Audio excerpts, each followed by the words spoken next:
မင်္ဂလာပါရှင်အခုတစ်ခေါက်တော့ခြီသားလေးပြပေးမယ်နော်ဒီဥစ္စာလေးကခြီသားလေးကိုနှစ်ကြရာခြီပေါ်ခြီဖောက်လေးနဲ့ခတ်ထားတယ်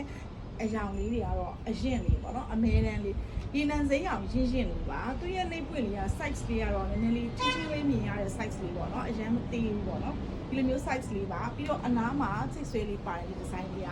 သူကနှစ်ကြရာခြီပေါ်ခြီဖောက်ကလေးပေါ့နော်ခြီအေးလေးလို့ကောင်းတဲ့ထည်လေးပါဈေးလုံးလေးကတော့3,500နဲ့5ထောင်ပါတရားလေးနော်အယောင်လေးကတော့ရင်းရင်းလေးနဲ့ပန်းချီလေးရပဲပေါ်ပေါ်လေးတုံးထားရလေးနော်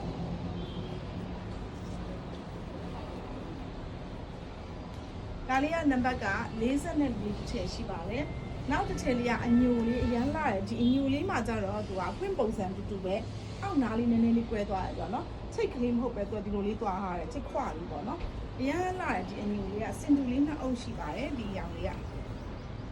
ဒါလေးဆိုရင်အညိုလေးကိုရင်းရင်းလေးအပေါ်ဖောက်ရောင်လေးလည်းညိုလေးနော်